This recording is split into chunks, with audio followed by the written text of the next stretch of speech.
When you first do a breach in the endgame, you will find Aelith, one of the Keepers of the Flame, an ancient order of monks dedicated to preventing the Hiveborn from entering the world. As you seem to be a keen slayer of demons, Aelith would like to recruit you to the order and asks that you travel to their monastery to the south.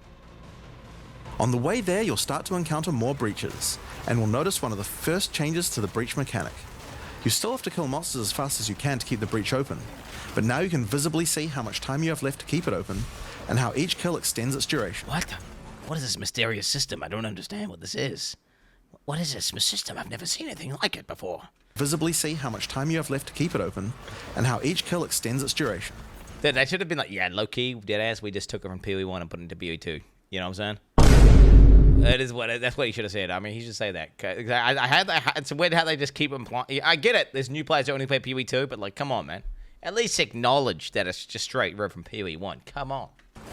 Once you've reached the monastery, you will learn more about the Keepers. At least a slight acknowledgement. In the 25 years since the events of Keepers of the Flame in Path of Exile 1, the war with the Hiveborn has not gone well, and they have managed to establish a foothold in the world nearby. A gigantic area has fallen to the Scourge, and the Keepers are unable to get inside. Ooh. Inside the monastery is the Genesis Tree, a powerful asset to the war effort, stolen from the enemy and gifted to the Keepers by the Dreamer himself. Using the tree, Aelith could create a breach stone and penetrate the Hiveborn foothold, but without Hive Blood, the tree has withered. To get Hive Blood, you will need to take advantage of another new mechanic of breach. If you can keep the otherworldly portal open for long enough, the breach will stabilize and will enter a new phase. The Hiveborn will send their toughest miscreations to defeat you, and the breach will not close until you can annihilate them, dropping Hive Blood that you can use to restore the Genesis Tree.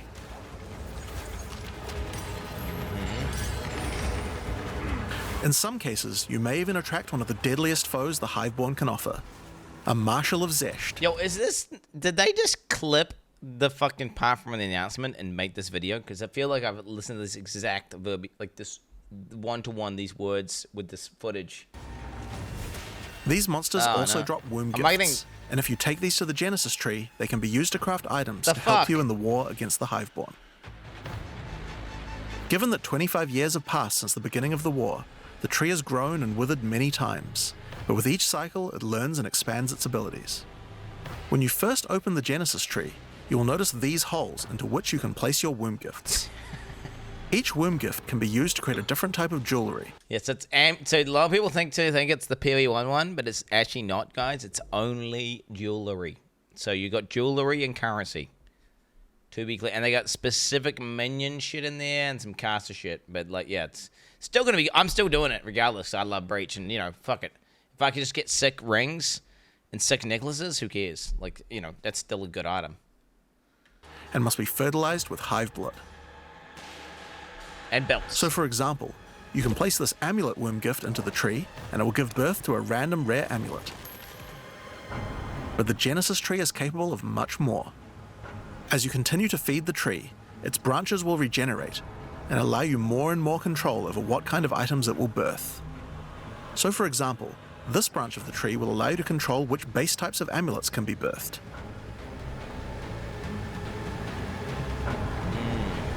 And as you go deeper, it will even allow you to create new base types that you can't get anywhere else. Pretty damn specific in its hardline as to what you block. Like I mean, it's pretty hardcore. I wonder what kind of level of determinism you can get to for like the items that it outputs. You can't. It's only blocking one out of a few, so it's not like you can get. Maybe there's some base types you can just corner it where it just keeps spawning the same shit out there over and over and over again. Like this one, which gives you an entire spirit skill for free. Ooh. Or this one, which has a rune socket in it. To the left and right are branches that will let you control which mods the amulet can get, including making sure that they're higher level, or controlling which specific... Wait, I want to get back here. Elemental race modifiers are a minimum of 50, minimum of 40, minimum of 40. Whoa. Including making sure that they're higher level, or controlling which specific mods that they will always have. With 15 points to allocate, you will have to choose wisely how you want to specialize your crafts, but it's worth noting that this tree doesn't have any cost to respecking it. You can enable or disable the nodes at any time by clicking on them. On rings, we've also added some really interesting new crafting options as well. You have a bunch of new base types like these. The life one, bro. The log into the life ring. Let's go. Fuck these other rings. Life rings where it's at. 6%. You also have entire new classes of mods that can be added. The Cyan life The rings. right-hand branch of the ring tree adds an entire new set of caster mods to rings. From basics like extra elemental damage for spells, or more niche options like this mod that increases the rate you gain seals for Unleash.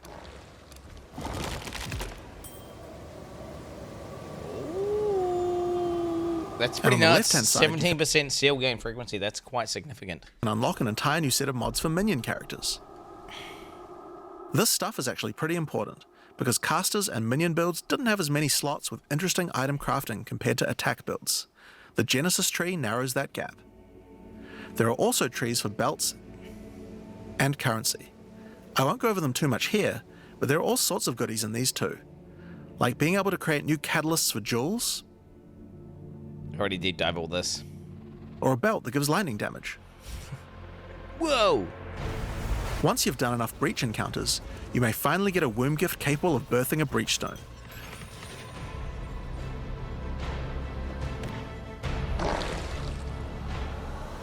And you can then use it on the Hiveborn incursion.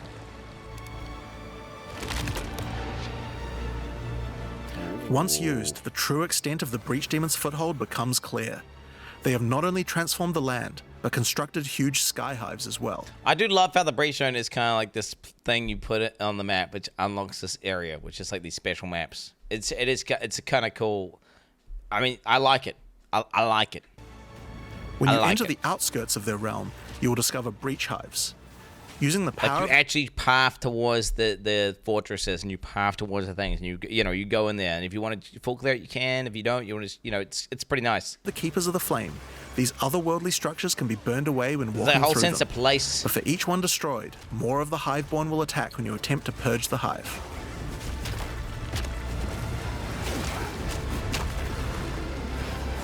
Like they are definitely coming closer to the vision of what the map is. Because let's be real, that Infinite Atlas shit is kind of like a version like 1 or version whatever the fuck 0.1, whatever the fuck their initial. It's sloppy as fuck, just sloppy, toppy, dog shit, trash. And now the vision, and I'm starting to see it right now. I'm yet to get in there and actually experience it. So I need to, but I like what they're doing, and I can see the idea they've got there, having fixed locations. Zones that have stuff. You have like areas you can't get in unless you have a breach zone. Then you gain access to that particular area, which is breach specialized. So I like the idea. Now, is it going to feel good? We're going to find out in 7 days. These encounters are particularly rewarding for womb gifts, so you'll want to do as many of these as you can. But your real goal are the sky hives deeper into the domain. These twisted creations are securing the demon's entry into our world. This gameplay's crazy. Inside the That game very was center crazy. are the Breach Lords Tool and Ash, and you will need to defeat them if you want to get rid of the foothold once and for all. Now, once you've completed the questline version, there is still more to do. You will find other breach domains on the Atlas randomly in your travels. For each one, you will need to find a breach stone, destroy the sky hives, and defeat the Breach Lords. And doing these encounters is what will give you access to fight Zesht, the existing Breach Pinnacle boss, which you can access by communing with the Dreamer himself. Show the inside finger monastery. thing. Show the finger thing. While completing the questline for Breach, you will also be gaining points for the Breach Atlas tree, and there are a lot of cool new options here. This node will cause Breach hives to spawn outside of the Hiveborn domains on the Atlas. And this one will give Aelith additional abilities that you can use while attacking a hive. Like this one, which causes all Hiveborn in the next wave to be magic, drastically increasing their difficulty in exchange for way more items. There are also nodes that allow you to control your rewards, like this one, which adds a set of new lineage supports to the Marshal of Zesht. Or this one, which lets you control which womb gifts you will get.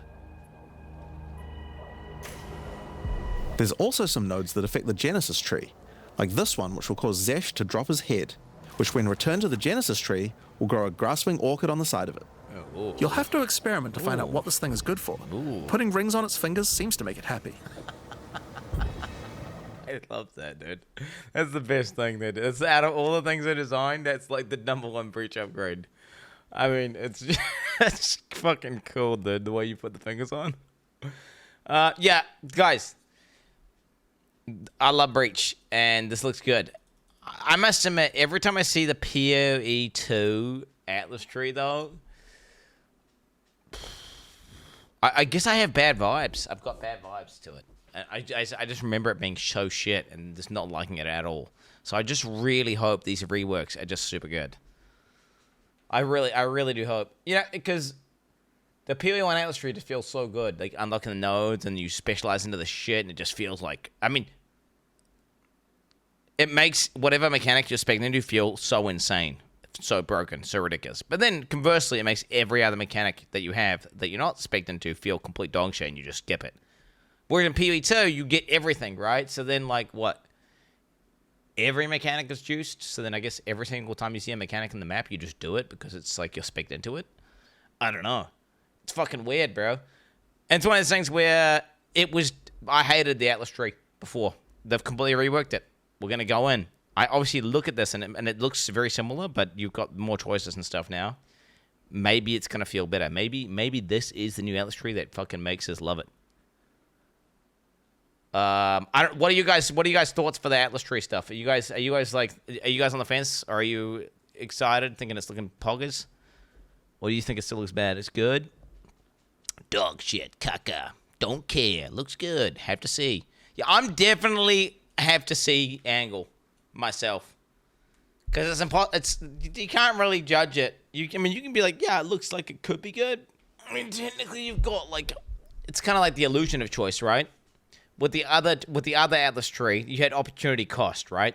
In PoE1, you have finite amount of nodes, and there's only a certain amount of things you can get. So like you can get some endgame stuff, some Maven stuff, and then maybe like a mechanic, right? So you have to choose. What do you want to lose? Well, you can't get essence now. You can't get shrines. You have to drop stuff, right? So you gotta have like a lean tree where you kind of min-max the most optimal thing for what you're doing, which that's fun, right? That's fun. Now, I don't know how many of you guys would make bespoke trees or how many of you guys would just copy a tree and just do that. But I guess it always kind of was, there was a bit of an illusion of choice there where, like, if you're doing breach, like, you're specking into every node. If you're specking into every node, everyone technically has the same tree and there's not really that much choice. Whereas this new tree, well, you can spec into everything at the same time. So now, and there are a bunch of multi-choice things, so now your choices do matter. Now, is that just going to be like, they balance the game around, like, everyone having these choices and then nerf the shit out of it by taking the nodes away from the tree, and then you just kind of pick some? Or like, you get what I'm saying, right? Do you think they're just making the end game a certain level of juiciness, and then attributing a bunch of those modifiers to nodes on a tree, and then taking those nodes away and giving you those nodes? So then you're specking into it, and then is it just the illusion of choice again? Or do you think they're actually going to be making choices that really significantly alter how you engage with the end game mechanics? Because that's what will make it feel good, right? As if it's like, oh, I'm doing this strategy, and it's very different to that guy's strategy that he's doing. But if it's all like, oh yeah, you get a shrine when you fight a boss, like essences spawn with one more essence or so. If it's like shit like that, which doesn't really have changed much, I don't know. It might just feel super generic, and not really like you're doing that whole PoE1 strat of like trying to make a lean tree that perfectly fits exactly what you're doing. With this, you want to farm this mechanic and do that end game and do this thing, and you make this tree that is just custom to you. Like, I'm telling you, the trees that I had in PoE1, for example, no one else, you could go check every other person's PoE profile. No one else would have a tree like mine. They were retarded. But that was my tree.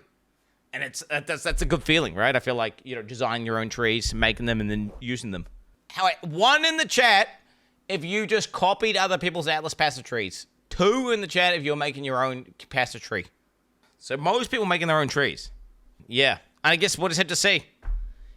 Fucking fingers crossed, man. Fingers crossed that the PoE2 trees are going to be good.